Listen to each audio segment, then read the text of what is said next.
What's up, rap potential YouTube followers, people of the internet? We are just going to give you what I'm going to call truck date number 1. So it's like an update, but for the truck. So truck date.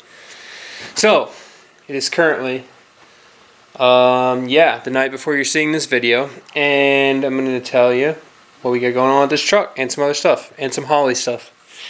So, rotary truck. If you saw the original video, we're stripping it for paint, right? Here I am. So we got this bedside pretty much, I would say, dang near good. It was stripped to bare metal before the black primer was put on, so we have a majority of that stripped off. I got to clean the rough stuff around the edges, but just kind of up in here a little better, but we'll scuff that by hand, get it prepped and clean, alcoholed off. Still got to do the door.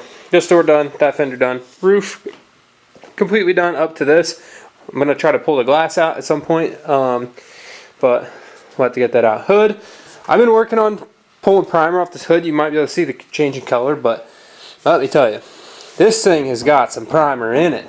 So it must have had some good dents. Calvin is coming down this weekend, and he's a body guy, so he's going to look at this for me and may end up taking a couple of bits back with him to get finished. This side of the truck, I've got the top of this fender I started going around the cowl. Again, this half the roof. This whole cab piece stripped, and I started into the door a little bit, just getting some of this other primer off. So this is another area Calvin's going to have to look at, because it's got some, I mean, you can see some gnarly little waves where this mirror was super heavy and it's bending the mirror, or bending the door in, because these doors are notoriously thin. So like I said, with Calvin coming down this weekend being the body guy, he's going to pull out this dent, so right there, which is in the cab, and the reason he needs to do it is because he can't get to it from the inside. So basically we'll do the little spot weld and pull thing, which I'll show you in the next video that I will film this weekend.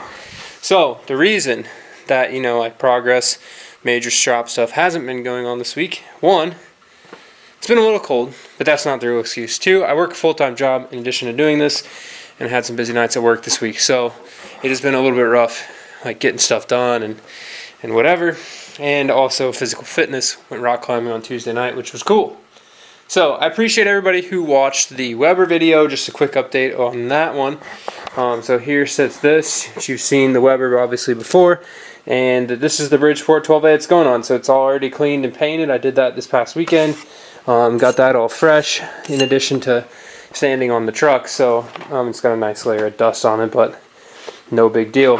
So we have been getting progress done, but just not so much progress that I can get done during the week this week. Another thing is that this weekend, with Calvin coming down, also there's a bunch of other people coming down, just friends. We're kind of going to do just a little yearly hangout thing with some of my college buddies that I don't get to see too often, so I'm pretty stoked for that here at the Rad Ranch.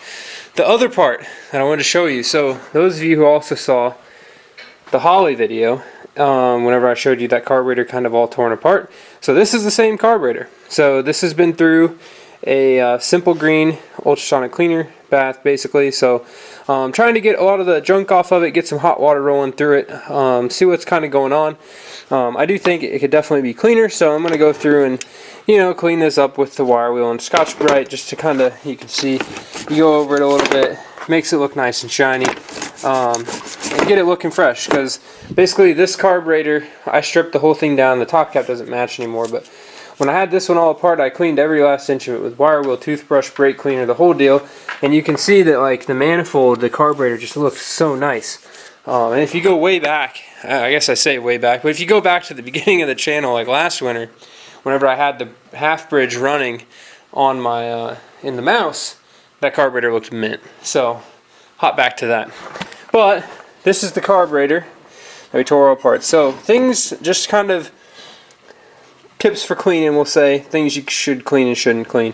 So obviously a simple green bath is not a very, we'll say, corrosive and hard bath, right? So it's not going to tear up plastic really bad. The heat might melt it, but it's not going to tear it up. Or we'll say a cork gasket, right? So simple green might soften it a little bit, but it's not going to dissolve it we'll say chem tool carburetor dip would, or evapor rust or something like that. So what this is basically is the good pre-clean, right? So it gets everything clean. So here's your metering blocks all nice and clean. All the junk's off of it, so I'll clean this up too with the Scotch-Brite pad, and maybe it'll get ran back through, but it looks pretty decent. So we'll just check all the passageways with air. So that's one of the reasons to do like that pre-clean. But the thing of it is, when you do a more aggressive clean, you want to make sure you strip everything soft out of these. So like pull out your mixture screws here, get all that out, pulled off the pull the rubber seals out of your balance plate, pull your whole float apart, so take your actual floats out here and here. Accelerator pump has to come apart, which we have it in here. Pull all the plastic bits off basically off the carburetor, so like your accelerator pump breather thing, you got this, it's the actual accelerator pump, you got all your screws, you got your like float, because this has O-rings and stuff on it. You got your float little adjuster, the float, like we'll call this like a water spreader, so when you put it in here it kind of deflects the water better for you. That kind of stuff. Get all your little mini clips off of it, which are these tiny little C-clip things that disappear all the time. And one thing too, which we didn't do on this one is, and I still need to do, is I gotta find my tool to take these off. These are like a security screw to get this secondary plate off. So basically you can change these plates out. They have numbers, you change the plates and it adjusts how much fuel goes in on the secondary side. So I'll pull that back off. We didn't have the tool when we soaked it, so we just kind of soaked it anyways. And to try to get everything clean. But this does like your first good once over. So parts to soak, anything metal and hard. Parts to not soak, soft bits, right? So make sure you strip it all the way down. And when you strip down a Holley for the first time, if you've never done it before, there's tons and tons of videos, including these, that are going to show you how to take it apart and put it back together. They're really very, very simple to work on. There's nothing too crazy about them, as long as you make sure that you actually have a clean and good working, non-corroded, broken carburetor. They should work fairly well and be easy to tune. So, and check back to the other video to see how to set one up for a 12A, if that's what you're putting it on. Now, I would bet, which I didn't know, or Charles didn't know where this one came from. So this one has some custom mechanical secondaries here. See that screw? So basically when you floor it, it pulls the secondaries open mechanical should the vacuum operated secondary not work. So that's there. Just a good old sheet metal screw ran through there. Also, this linkage is just janked. I mean, you can see this thing's been welded. It looks like it's about to fall off. You can see it wiggling on here. I mean, this thing is just sketchy. So I'm going to see if I can't fix that. I know they are welded on from the factory, so we will check to see if I can just grind that off, cut it, bend it straight, weld it back on. So same thing here. You know, clean up the bottom plate. So just kind of clean it with a wire wheel, make it look nice and fresh. Get all the junk out of it, clean the groove, the grime and junk and all that. And same with this body. I'm going to go through and clean it with the wire wheel. Get it nice and looking fresh, everything pretty. And then all of these parts probably, 100%, after I do all this fancy shiny stuff, are going to go back in the parts washer. Just because that ensures that there's no dirt, grime, grease, junk, sawdust, dog hair, whatever, inside the carburetor. So, that's kind of that.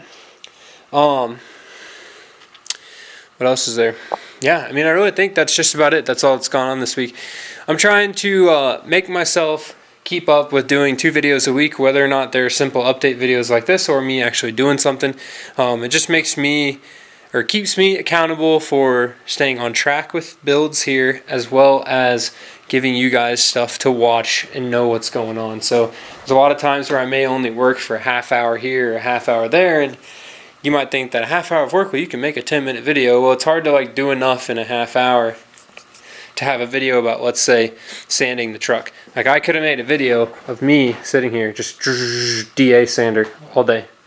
Time lapse might have looked cool, but like, no. You can watch tons of videos on people sanding stuff. Not that you want to see me do it. So that's basically what we've got going on here now, today, tomorrow, and this weekend. So this weekend's video, so for next week, expect to see a video of Calvin and I working on this truck in the mornings. Tomorrow, or Saturday morning, Sunday morning, we're going to get these dents pulled and maybe strip a couple panels off for him to take home with him, maybe do some more DA stuff. The other thing that we need to fix, and it's tough, is this corner's fine, but if you look, see how that corner's bent out? It looks like this tailgate was dropped at some point because it's smashed. You can't even see anything.